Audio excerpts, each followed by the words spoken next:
પહેલા તો મેગ્નેટાઇઝેશન એટલે શું?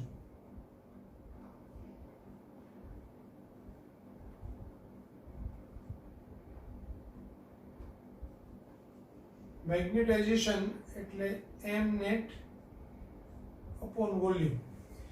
એકમ કદ દીઠ કુલ ચુંબકીય ડાયપોલ મોમેન્ટ ને મેગ્નેટાઇઝેશન m કહેવાય.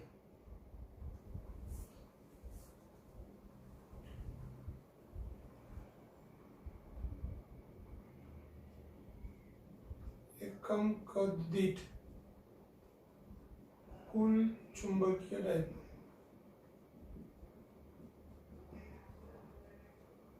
બરાબર, એનો એકમ. તો ચુંબકીય ડાયપોલ મોમેન્ટ નો એકમ ampere metre square upon metre cube, એટલે એમ્પિયર પર મીટર અથવા તો એમ્પિયર મીટર ઇન્વર્સ. પારિમાણિક સૂત્ર. તો પારિમાણિક સૂત્ર મીટર એટલે L1 L - 1 A1.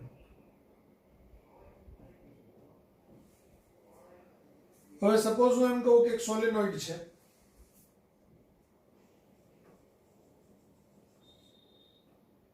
આ સોલેનોઇડ ની વચ્ચે હવા છે અથવા તો શૂન્યાવકાશ છે.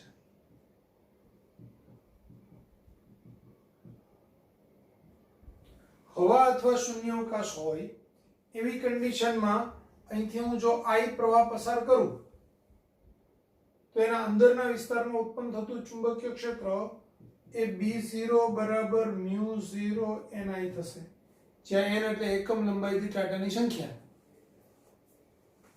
તો શૂન્યાવકાશ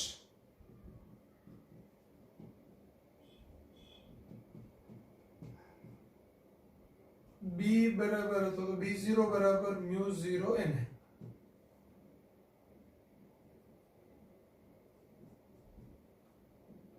હવે હું એની અંદર એક ડાઇલેક્ટ્રિક પદાર્થ કે કોઈ પણ એક પદાર્થ ભરી દઉં. સપોઝ લોખંડનો સળિયો લગાવી દીધો કે બીજું કોઈ બી પદાર્થ અંદર લગાવ્યો, તો હવે ચુંબકીય પદાર્થની હાજરી છે અંદર, એટલે એના કારણે એમાં ચુંબકીય ક્ષેત્ર ઉત્પન્ન થાય છે Bm. તો અંદરનું કુલ ચુંબકીય ક્ષેત્ર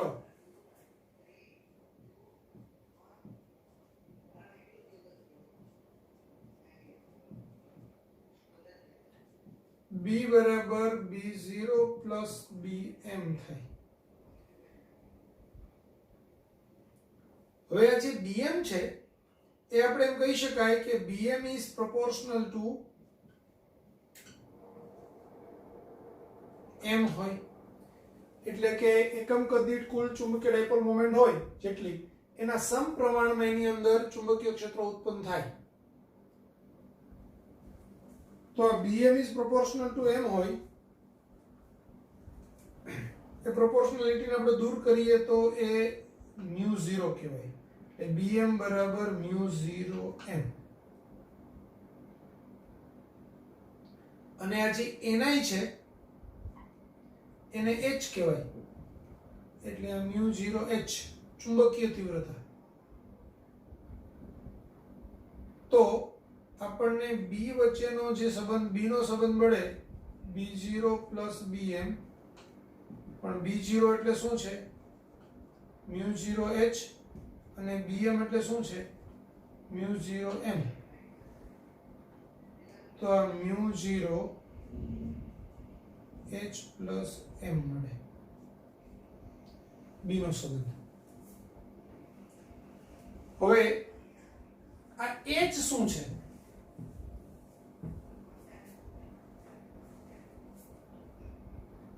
તો h ને ચુંબકીય તીવ્રતા કહેવાય.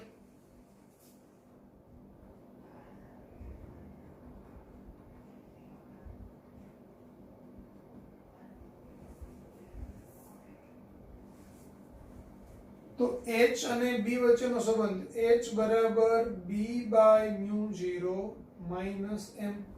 એ આના પરથી બી આપણે કેવું તો કહી શકાય b બાય μ0 આ માઇનસ ને એમ લઈ લો એટલે આ થાય,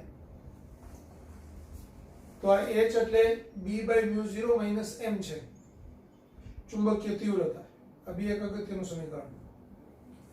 અને આના પરથી μ0 આ બાજુ આવે એટલે h પ્લસ m અને μ0 ગુણાકારમાં છે એટલે આપણને આ સૂત્ર મળે b બરાબર μ0 h પ્લસ m. આ અને આ સૂત્ર બે એક જ છે. હવે h અને m વચ્ચેનો સંબંધ,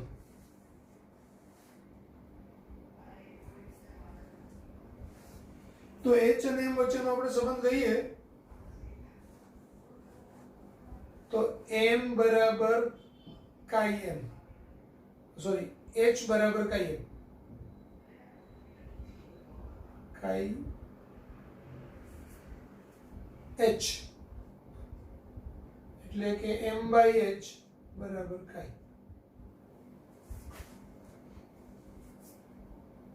તો આ જે સમીકરણ છે b બરાબર μ0 m પ્લસ h અથવા તો h પ્લસ m, એમાં μ0 m ની જગ્યાએ હું chi h મૂકી દઉં પ્લસ h એટલે μ0 1 પ્લસ chi h. આ 1 પ્લસ chi ને રિલેટિવ પરમિએબિલિટી μr કહેવાય. તો b બરાબર μ0 μr h, μ0 અને μr એની જગ્યાએ આપણે μ લખી શકાય તો μh, જ્યાં μ0 μr બરાબર μ અથવા તો μr બરાબર μ/μ0.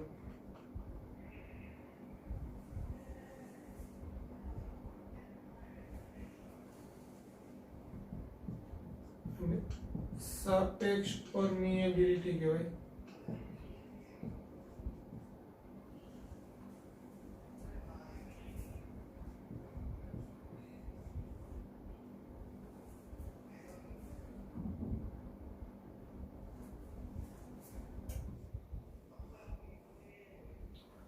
તો μr એટલે μ/μ0.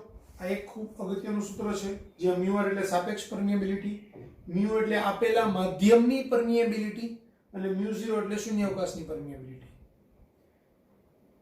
b એટલે μh થાય કે જ્યારે કોઈ સોલેનોઇડની અંદર આપણે μ પરમિએબિલિટી વાળો કોઈ દ્રવ્ય રાખીએ તો એમાં ઉત્પન્ન થતું ચુંબકીય ક્ષેત્ર b બરાબર μh, h બરાબર ni છે. એટલે આ આખું સૂત્ર આપણે આમ લખવું તો આમ બી લખી શકાય b બરાબર μh એટલે કે μ0 μr ni. બરાબર.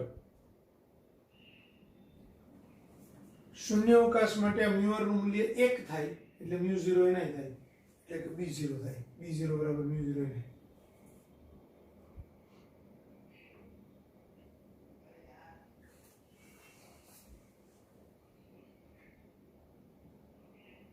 chi ને ચુંબકીય સસેપ્ટિબિલિટી કહેવાય.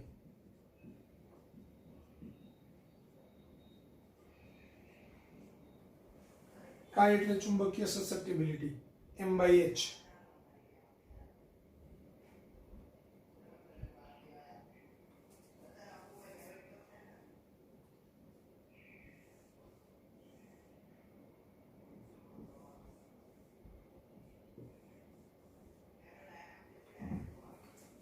લખી કાઢો.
હવે ડાયામેગ્નેટિક પદાર્થો.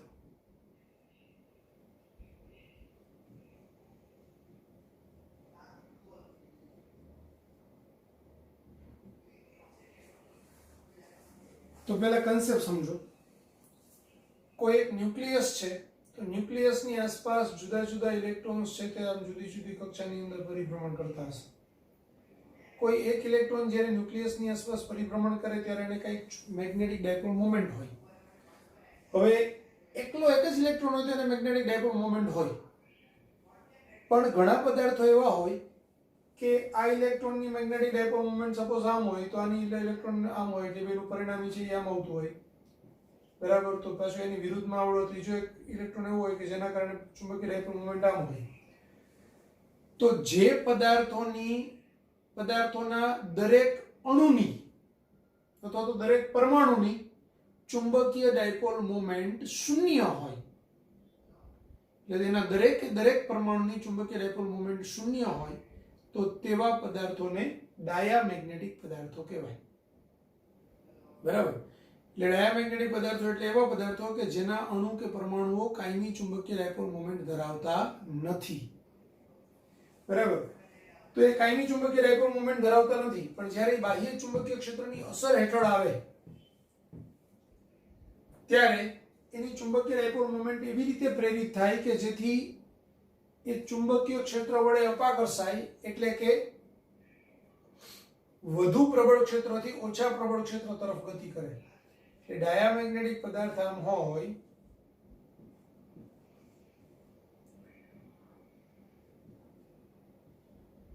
તો એ વધુ પ્રબળ ક્ષેત્રથી ઓછા પ્રબળ ક્ષેત્ર તરફ જાય, બરાબર. એટલે કે ચુંબકીય ધ્રુવ વડે અપાકર્ષાય.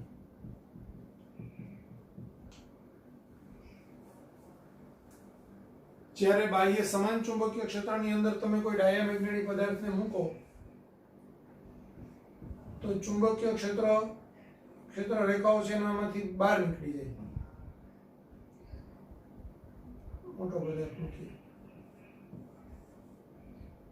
તો એની અંદર ક્ષેત્ર રેખાઓ છે એ ઓછી પાસ થાય, બાકીની બધી એમ બહાર ધકેલાઈ જાય.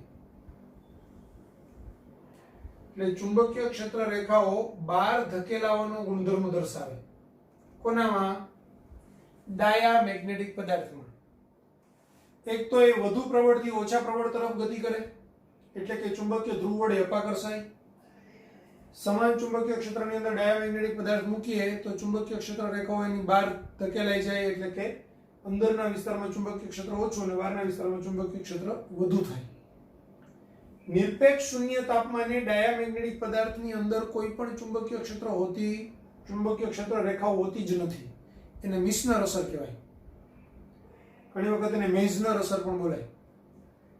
તો મિશનર અસરની અંદર નિરપેક્ષ શૂન્ય તાપમાને ચુંબકીય ક્ષેત્ર રેખાઓ ડાયામેગ્નેટિક પદાર્થમાંથી બહાર ધકેલાઈ જાય છે, બરાબર.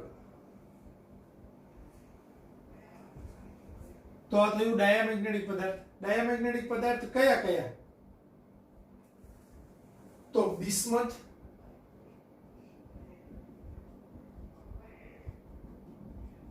કોપર, લેડ,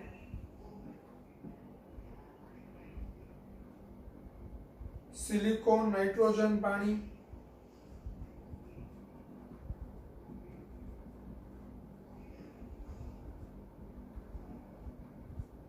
વગેરે.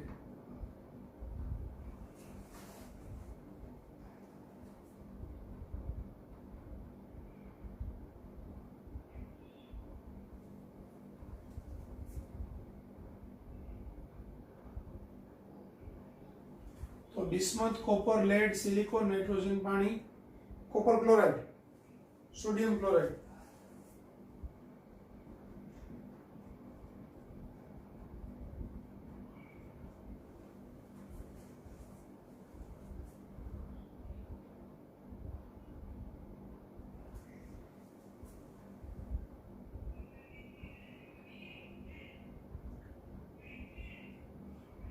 તો બીકોલેસી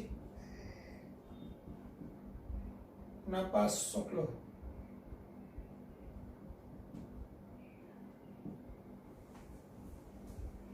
બીકોલેસી નાપાસ શુક્લો શું યાદ રાખશો સૂત્ર? બીકોલેસી નાપાસ શુક્લો, બીકોલેસી નાપાસ શુક્લો, બિસ્મથ કોપર લેસી એટલે લેડ સિલિકોન નાઇટ્રોજન પાણી અને સોડિયમ ક્લોરાઇડ. બીકોલેસી નાપાસ શુક્લો.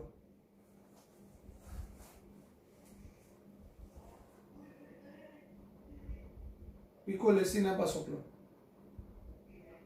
એ ડાયામેગ્નેટિક પદાર્થોનો ગુણધર્મ છે. ડાયામેગ્નેટિક પદાર્થોની ચુંબકીય સસેપ્ટિબિલિટી ઋણ હોય એટલે કે -1 is less than 0. પછી મ્યુઆર કહીએ આપણે તો મ્યુઆર એટલે શું? મ્યુઆર એટલે 1 પ્લસ કાઈ. તો આમાં 1 ઉમેરવું તો 0 થઈ જાય. આમાં 1 ઉમેરવું તો કાઈ પ્લસ 1 એટલે મ્યુઆર થઈ જાય. આમાં 1 ઉમેરવું તો એ 1 થઈ જાય. એટલે આપણે એમ કહી શકાય કે મ્યુઆર ની વેલ્યુ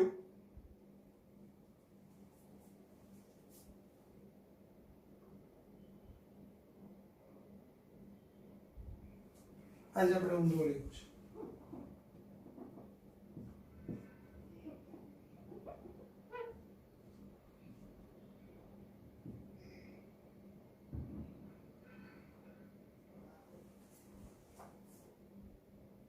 તો ડાયામેગ્નેટિક પદાર્થ માટે કાઈ ની વેલ્યુ -1 થી લઈને 0 સુધી હોય. 0 એક્ઝેક્ટ 0 નહીં પણ 0 થી ઓછું અને -1 કે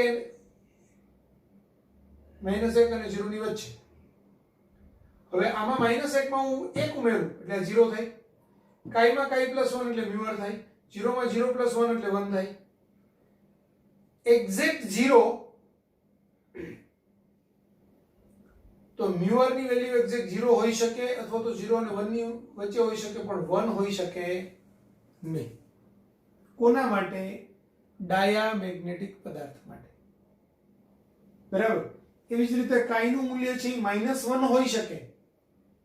-1 ને 0 ની વચ્ચેનું કોઈ હોઈ શકે પણ એક્ઝેક્ટ 0 હોઈ શકે નહીં ડાયામેગ્નેટિક પદાર્થ માટે. અને એના માટે mu is always less than mu0.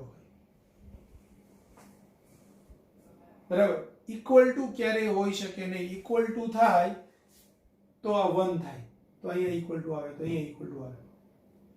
એટલે mu નું મૂલ્ય છે એ હંમેશા mu0 કરતા ઓછું હોય. મ્યુઆર નું મૂલ્ય 0 અને 1 ની વચ્ચે હોય અને મ્યુઆર ઇક્વલ ટુ 0 હોઈ શકે. એવી જ રીતે કાઈ નું મૂલ્ય 0 અને -1 ની વચ્ચે હોય. કાઈ ની વેલ્યુ -1 હોઈ શકે. હોય જવું નહીં, હોઈ શકે, પોસિબલ છે. તો આ થયું ડાયામેગ્નેટિક પદાર્થનું. ફરીથી એક વખત ડાયામેગ્નેટિક પદાર્થ કેવું? એના અણુ કે પરમાણુઓ કાયમી ચુંબકીય ડાયપોલ મોમેન્ટ ધરાવતા નથી. ડાયામેગ્નેટિક પદાર્થને આપણે અસમાન ચુંબકીય ક્ષેત્રમાં મૂકીએ તો એ વધુ ચુંબકીય ક્ષેત્રથી ઓછા ચુંબકીય ક્ષેત્ર તરફ આકર્ષાય એટલે કે ચુંબકીય ધ્રુવ વડે અપાકર્ષાય. એને સમાન ચુંબકીય ક્ષેત્રની અંદર ડાયામેગ્નેટિક પદાર્થને મૂકીએ તો ચુંબકીય ક્ષેત્ર રેખાઓ છે એનાથી બહાર ધકેલાય. 0 કેલ્વિન તાપમાને બધી જ ચુંબકીય ક્ષેત્ર રેખાઓ એનાથી બહાર ધકેલાઈ જાય તો એને મિશનર અસર કહેવાય. બરાબર. ડાયામેગ્નેટિક પદાર્થ માટે કાઈનું મૂલ્ય -1 અને 0 ની વચ્ચે હોય અને -1 પણ હોઈ શકે. મ્યુઆર નું મૂલ્ય 0 અને 1 ની વચ્ચે હોઈ શકે અને 0 પણ હોઈ શકે અને મ્યુ ની value always less than મ્યુ0.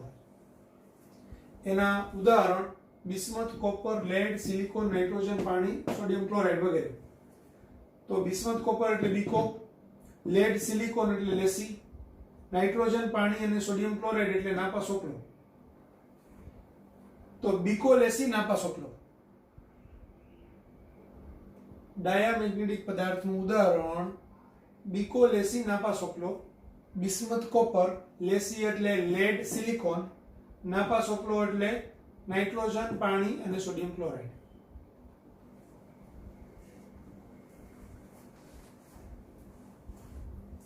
Clear?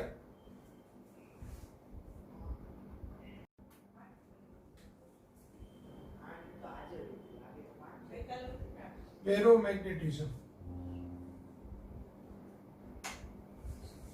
હવે ફેરોમેગ્નેટિક પદાર્થો એવા પદાર્થો છે કે જેના અણુ કે પરમાણુ કાયમી ચુંબકીય ડાયપોલ મોમેન્ટ ધરાવે છે.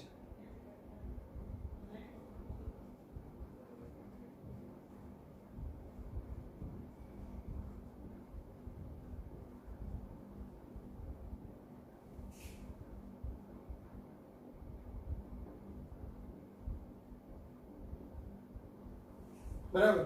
એટલે એના અણુ કે પરમાણુની અંદર ઇલેક્ટ્રોન એવી રીતે પરિભ્રમણ કરે છે કે એને નેટ કંઈક કાયમી ચુંબકીય ડાયપોલ મોમેન્ટ હોય છે. ફેરોમેગ્નેટિક પદાર્થ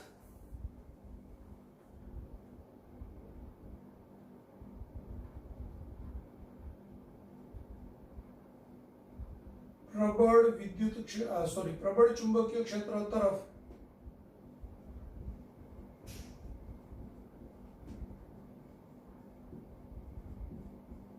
નિર્બળ રીતે આકર્ષાય છે. એટલે આપણે આમ વિચારીએ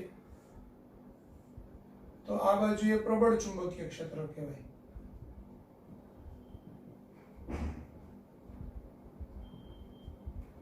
આ નિર્બળ ચુંબકીય ક્ષેત્ર કહેવાય.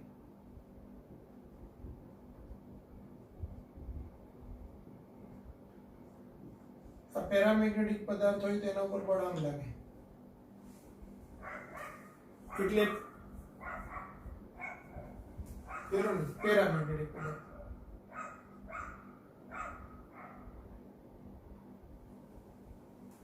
પેરોમેગ્નેટિઝમ. પેરામેગ્નેટિક પદાર્થો છે એ પેરામેગ્નેટિઝમ. તો પેરામેગ્નેટિક પદાર્થો એવા પદાર્થો છે કે જેના અણુ કે પરમાણુ કાયમી ચુંબકીય ડાયપોલ મોમેન્ટ ધરાવે છે. એ પ્રબળ ચુંબકીય ક્ષેત્ર તરફ નિર્બળ રીતે આકર્ષાય છે. એટલે નિર્બળ ચુંબકીય ક્ષેત્રથી પ્રબળ ચુંબકીય ક્ષેત્ર તરફ આ પેરામેગ્નેટિક પદાર્થ ગતિ કરે.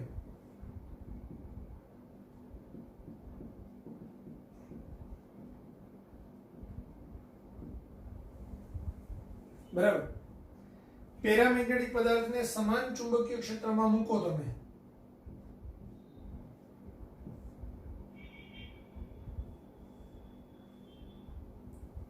તો ક્ષેત્ર રેખામાં સંકોચાય એટલે કે એની અંદરથી પાસ થાય.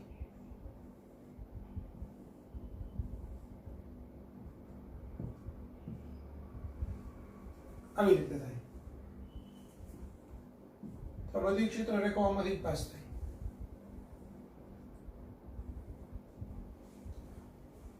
ડાયામેગ્નેટિક પદાર્થની અંદર ચુંબકીય ક્ષેત્ર રેખાઓ અંદરથી બહાર તરફ નીકળે.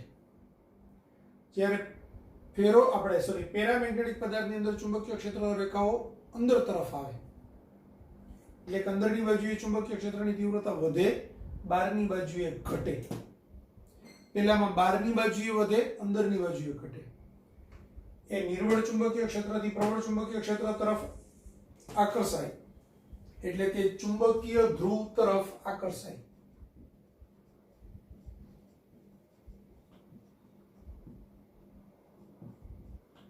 નિર્બળ રીતે આકર્ષાય.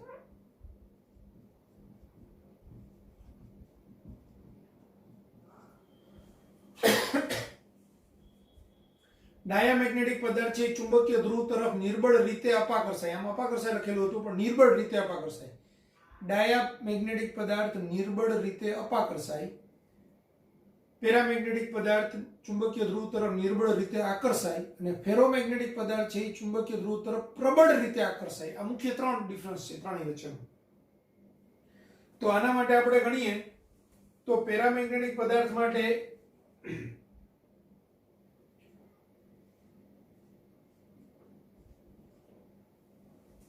કાઈનું મૂલ્ય ધન હોય. ચુંબકીય સસેપ્ટિબિલિટી પેરામેગ્નેટિક પદાર્થની ધન હોય પણ ધનનું ખૂબ નાનું મૂલ્ય હોય, ધનનું ખૂબ મોટું મૂલ્ય ન હોય, ઈ છે ઈ એક ધન નાનું મૂલ્ય દર્શાવે છે, બરાબર. હવે એમાં હું +1 બધાયમાં કરી દઉં તો આ 1 આવે, આ કાઈ +1 આવે ને ઈ +1 આવે, પણ કાઈ +1 એટલે શું?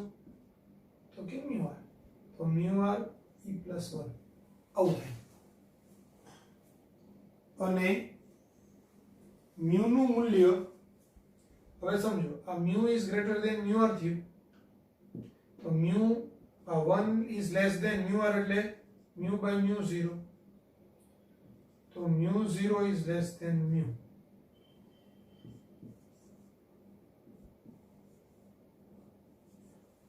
આ ત્રણ રિલેશન પેરામેગ્નેટિક પદાર્થ માટે આવે.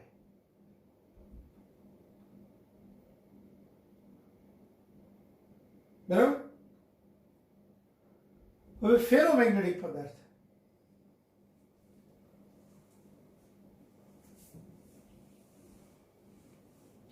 તો ફેરોમેગ્નેટિક પદાર્થ છે એ એક જાતના પેરામેગ્નેટિક પદાર્થો છે. પહેલા તો પેરામેગ્નેટિક પદાર્થનું એક રિલેશન આપણે ક્યુરીનો નિયમ જરા જોઈ લઈએ.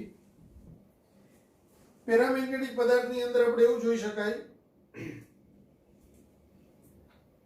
કે m છે, એટલે કે m છે એ શું છે? મેગ્નેટાઇઝેશન. મેગ્નેટાઇઝેશન એટલે શું? તો કે m net upon v, બરાબર. m net upon v એટલે શું? એકમ કદ દીઠ પ્રેરિત થતી કુલ ચુંબકીય ડાયપોલ મોમેન્ટ. તો પ્રેરિત થતી કુલ ચુંબકીય ડાયપોલ મોમેન્ટ છે એ બાહ્ય વિદ્યુત ક્ષેત્રના સમપ્રમાણમાં હોય અને તાપમાનના વ્યસ્ત પ્રમાણમાં હોય. તો m is proportional to b0 by t થાય, એટલે કે m is equal to c b0 by t, જ્યાં c ને ક્યુરીનો અચળાંક કહેવાય.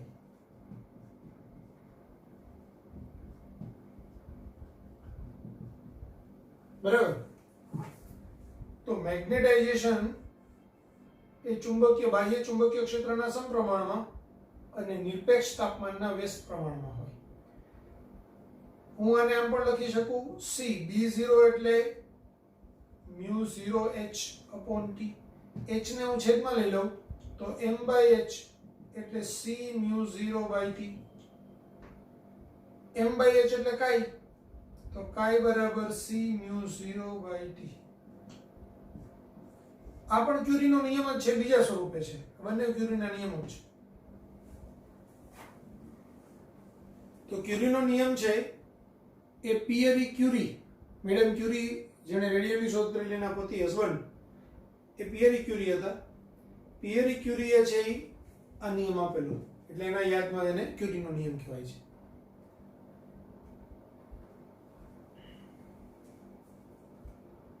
હવે આ શું દર્શાવે? તો આ ક્યુરીનો નિયમ બે વસ્તુ દર્શાવે. તમે કોઈ એક સોલેનોઇડની અંદર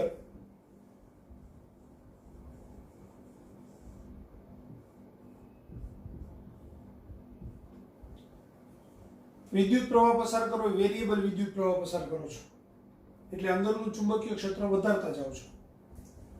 અંદર એક છે તમે પદાર્થ મૂકો, ચુંબકીય પદાર્થ મૂકો, આપણે પેરામેગ્નેટિક પદાર્થ. તો પેરામેગ્નેટિક પદાર્થના અણુઓ છે કાયમી ચુંબકીય ડાયપોલ મોમેન્ટ ધરાવે છે, પણ બધાની ચુંબકીય ડાયપોલ મોમેન્ટ અસ્તવ્યસ્ત છે. અસ્તવ્યસ્ત છે એટલે એનું કુલ ચુંબકત્વ અંદરની બાજુએ ઓછું છે. જે m net કહીએ એ m net ઓછું છે, m net ઓછું છે એટલે m પણ ઓછું છે, m net by v. હવે હું જેમ જેમ આ બહારનો વિદ્યુત પ્રવાહ વધારતો જઈશ એમ જુદી બધી ચુંબકીય ડાયપોલ મોમેન્ટ ઉપર છે એ બાહ્ય ચુંબકીય ક્ષેત્રની દિશામાં ટોર્ક લાગશે અને એ સમાંતર ગોઠવવાનો ટ્રાય કરશે. જેમ વધુ પ્રબળ ચુંબકીય ક્ષેત્ર એમ વધુ ટોર્ક લાગશે, વધુ ને વધુ ડાયપોલ છે એને ક્ષેત્રને સમાંતર ગોઠવાશે. ક્ષેત્રને સમાંતર વધુ ડાયપોલ ગોઠવાશે એટલે m net નું મૂલ્ય વધશે. m net નું મૂલ્ય વધશે એટલે કેપિટલ M એટલે m net upon v, તો m નું મૂલ્ય વધશે એટલે m is proportional to b0 કહેવાય. તો જેમ હું બહારનું વિદ્યુત પ્રવાહ વધારતો જઈશ એમ બાહ્ય ચુંબકીય ક્ષેત્ર વધતું જશે. બાહ્ય ચુંબકીય ક્ષેત્ર વધશે એમ આ કેપિટલ M વધશે એટલે M is proportional to B0. હવે હું જેમ તાપમાન વધારીશ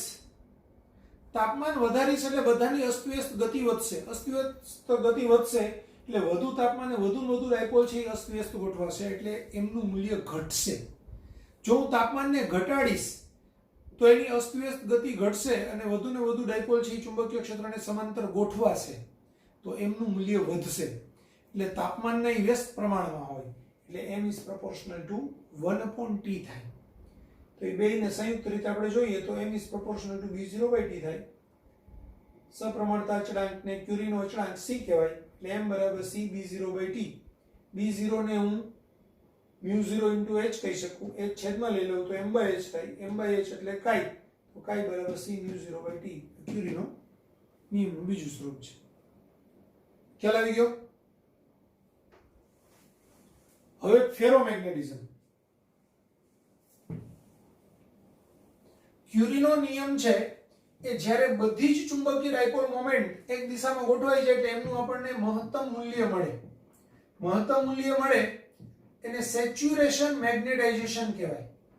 સેચ્યુરેશન મેગ્નેટાઇઝેશન એક વખત પ્રાપ્ત થઈ ગયું એટલે કે બધી જ ડાયપોલ જે ચુંબકીય ક્ષેત્રને સમાંતર ગોઠવાઈ ગઈ પછી તમે ગમે એટલું ચુંબકીય ક્ષેત્ર વધારો મેગ્નેટાઇઝેશન વધતું નથી. એટલે સેચ્યુરેશન મેગ્નેટાઇઝેશન પછી ક્યુરીનો નિયમ જળવાતો નથી. ત્યાં સુધી જળવાય છે. હવે ફેરોમેગ્નેટિઝમ. તો ફેરોમેગ્નેટિઝમ છે એ પેરામેગ્નેટિઝમનું જે સ્ટ્રોંગ સ્વરૂપ છે એમ કહીએ તો ચાલે. ફેરોમેગ્નેટિક પદાર્થના બધા જ પરમાણુઓ કાયમી ચુંબકીય ડાયપોલ મોમેન્ટ ધરાવે છે પણ સાથે સાથે ફેરોમેગ્નેટિક પદાર્થ એ ડોમેઇન બંધારણ પણ ધરાવે છે. ફેરોમેગ્નેટિક પદાર્થની અંદર ડોમેઇન બંધારણ હોય. એક ડોમેઇનના બધા જ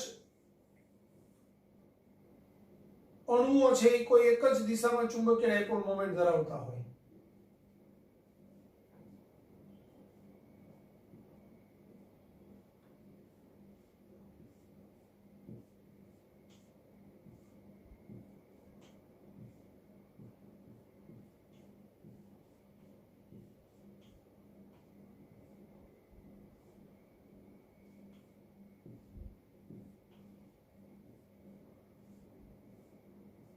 આવી રીતે હોય જુદા જુદા વિસ્તારની અંદર ડોમેઇન એ અલગ અલગ ડોમેઇન બંધારણની અંદર ચુંબકીય ડાયપોલ મોમેન્ટ અલગ અલગ દિશામાં હોય.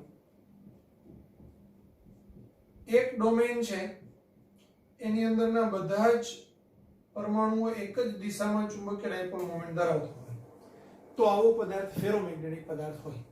એટલે કે ફેરોમેગ્નેટિક પદાર્થની અંદર ડોમેઇન બંધારણ હોય. એક ડોમેઇનના બધા જ અણુઓ એક જ દિશામાં ચુંબકીય ડાયપોલ મોમેન્ટ ધરાવે તો જે પદાર્થની અંદર આવું ડોમેઇન બંધારણ હોય તો જ એને ફેરોમેગ્નેટિક પદાર્થ કહેવાય.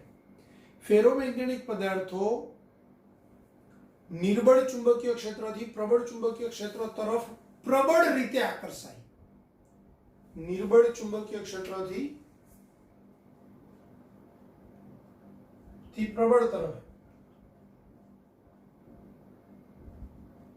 પ્રબળ રીતે આકર્ષાય.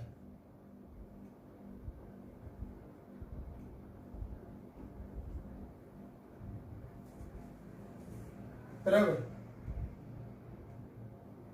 દાખલા તરીકે લોખંડ.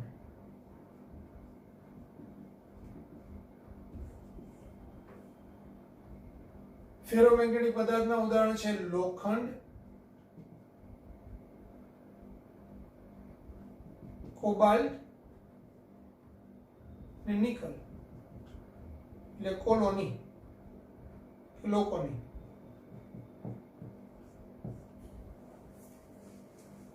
લોખંડ કોબાલ્ટ નિકલ એટલે લોકોની અથવા તો કોબાલ્ટ લોખંડ ને નિકલ એટલે કોલોની.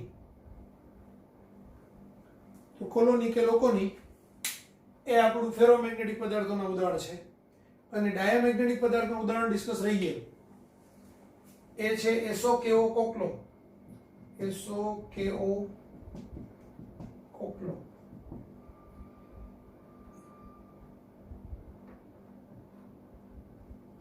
એલ્યુમિનિયમ,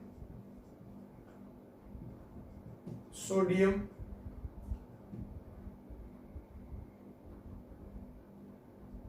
કેલ્શિયમ, ઓક્સિજન અને કોપર ક્લોરાઇડ.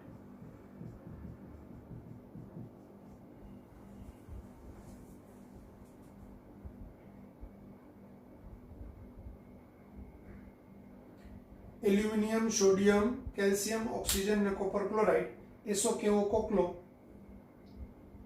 એનું સૂત્ર છે કોનું? પેરામેગ્નેટિક પદાર્થનું. આ પેરા માટે છે.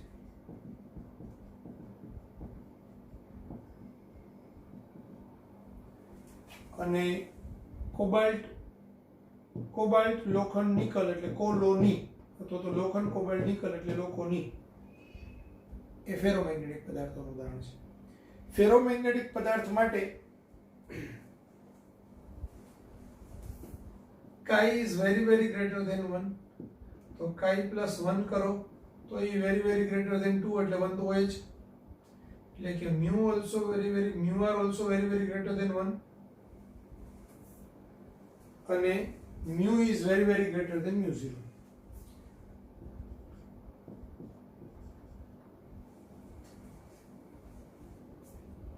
આવું આવશે. તો ડાયામેગ્નેટિક પદાર્થ માટે chi નું મૂલ્ય ધન હોય પણ નાનું હોય, જ્યારે ફેરોમેગ્નેટિક પદાર્થ માટે chi નું મૂલ્ય 1 કરતા ખૂબ મોટું હોય, mu r નું મૂલ્ય પણ 1 કરતા ખૂબ મોટું હોય અને mu is very very greater than mu 0 હોય. એટલે જ્યારે આપણે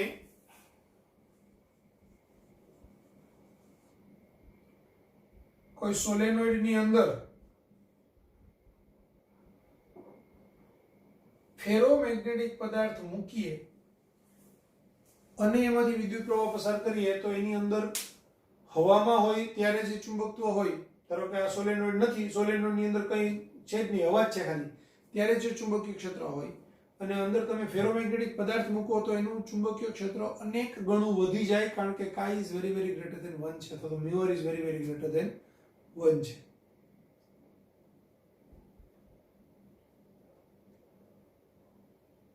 ક્લિયર થઈ ગયું?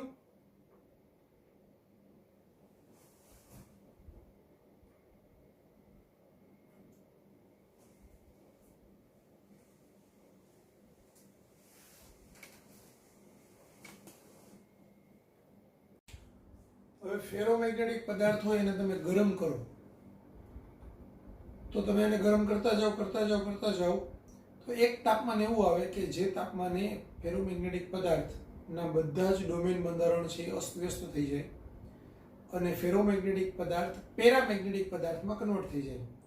તો જે તાપમાને ફેરોમેગ્નેટિક પદાર્થ પેરામેગ્નેટિક પદાર્થની અંદર ફેરવાઈ જાય એ તાપમાનને એનું ક્યુરી તાપમાન કહેવાય, TC. બરાબર? તો TC ટેમ્પરેચર પર ફેરોમેગ્નેટિક પદાર્થ પેરામેગ્નેટિક પદાર્થમાં કન્વર્ટ થાય છે. હવે ફેરોમાંથી પેરામાં કન્વર્ટ થઈ ગયો હોય એવો જે પદાર્થ પેરામેગ્નેટિક છે એની ચુંબકીય સસેપ્ટિબિલિટી chi Ex જેવું છે પણ વંચાય એને chi is equal to C upon T minus TC. આ સૂત્ર વડે chi અપાય. કોનું? જે પદાર્થને આપણે TC તાપમાન સુધી ગરમ કર્યો છે, હવે એનું તાપમાન TC કરતાંય વધુ છે, ત્યારે એ ફેરોમેગ્નેટિક પદાર્થમાંથી પેરામાં કન્વર્ટ થઈ ગયો છે.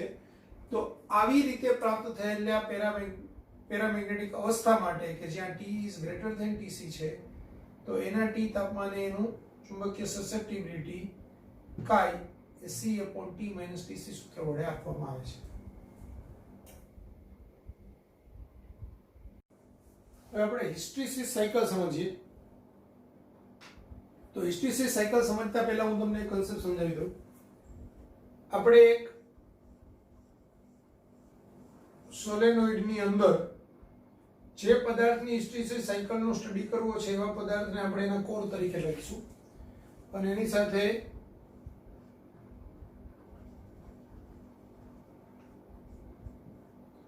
એક આવી રીતે રિયોસ્ટેટ ને બેટરી જોડી દઈશું. એટલે રિયોસ્ટેટની મદદથી તમે પ્રવાહનું નિયંત્રણ કરી શકો. એટલે તમે શું ચેન્જ કરી શકો? તો કે આઈ ચેન્જ કરી શકો. બરાબર. આઈ ચેન્જ થાય એટલે h બરાબર ni, જે n એટલે સોલેનોઇડના એકમ લંબાઈથી ડેટાની સંખ્યા અને i એટલે એમાંથી વહેતો પ્રવાહ. બરાબર. તો h નું મૂલ્ય તમે નિયંત્રિત કરી શકો. હવે h ના મૂલ્ય બદલાવો એને અનુરૂપ આની અંદરની બાજુએ કેટલું ચુંબકીય ક્ષેત્ર ઉત્પન્ન થયું તે b આપણે શોધીએ. બરાબર. અંદરના વિસ્તારમાં કેટલું ચુંબકીય ક્ષેત્ર ઉત્પન્ન થયું એ શોધવા માટે એક મેગ્નેટોમીટર કરીને સાધન આવે, એની મદદથી તમે b નું મૂલ્ય શોધી શકો. તો b શોધતા જઈએ. h ના જુદા જુદા મૂલ્ય માટે b નું મૂલ્ય આપણે શોધતા જઈએ અને એના આલેખની અંદર પોઈન્ટ્સ મૂકતા જઈએ તો શું થાય એ આપણે જોઈએ. તો જ્યારે h બરાબર 0 હશે ત્યારે b બરાબર પણ 0 હશે. કારણ કે કોઈ બી પદાર્થ છે, ફેરોમેગ્નેટિક પદાર્થ એ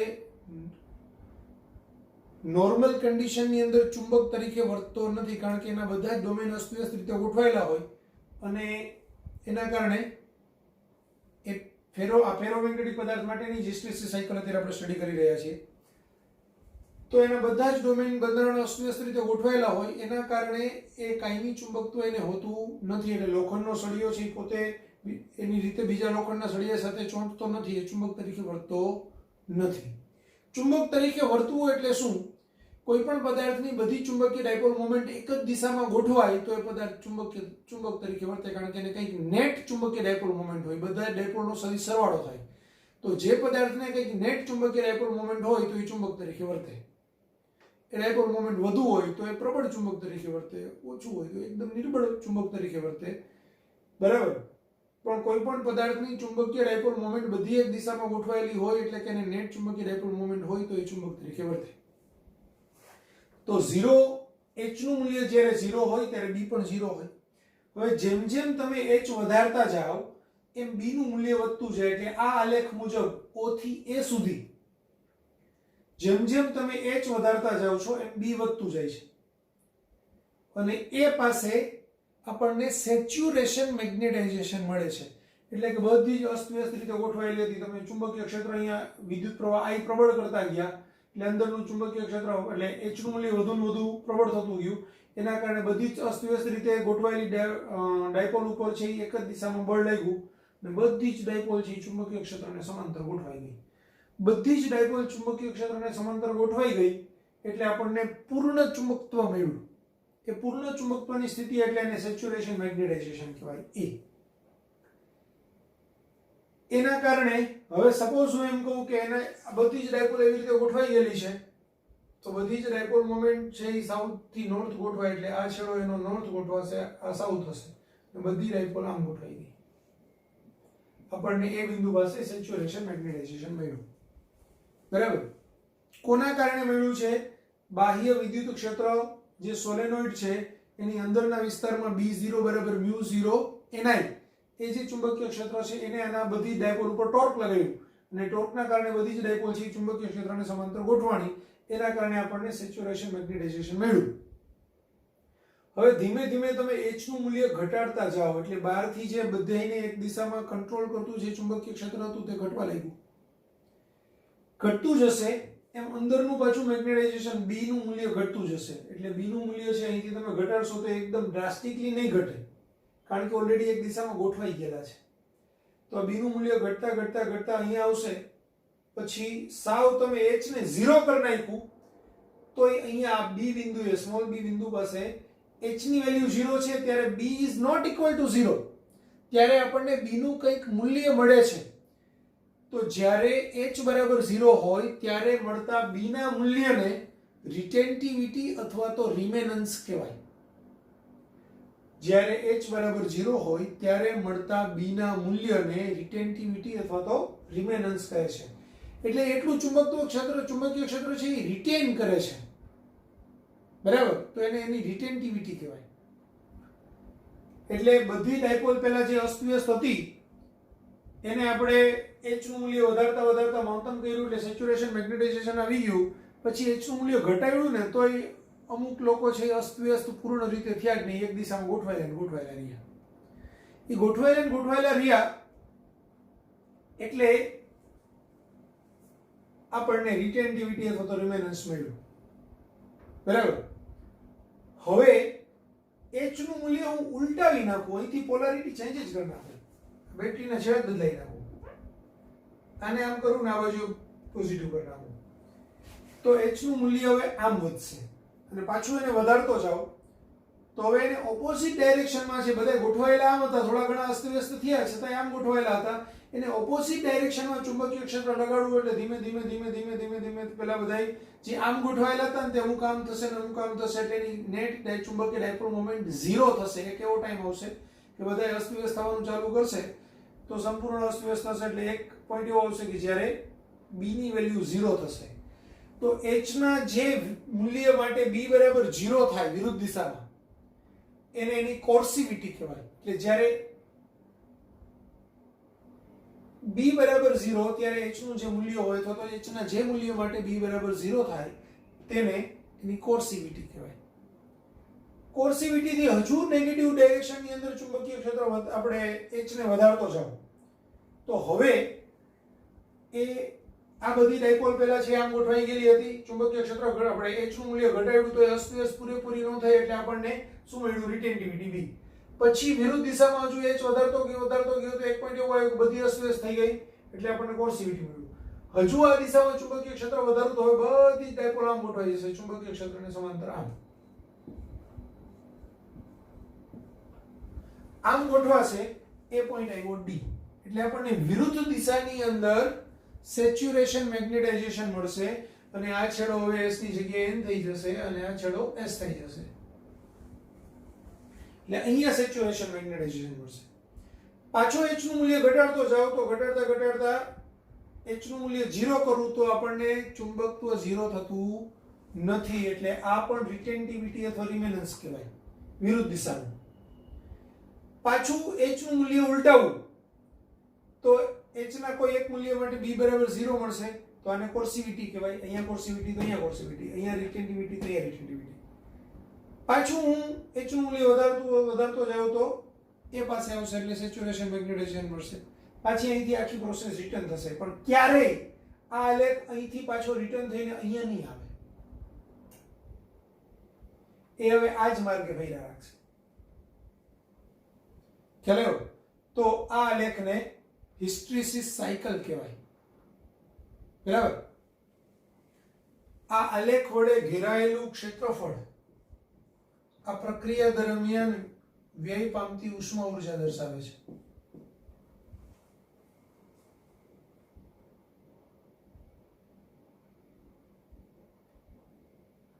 એકમ કદ દીઠ વ્યય પામતી ઉષ્મા ઊર્જા.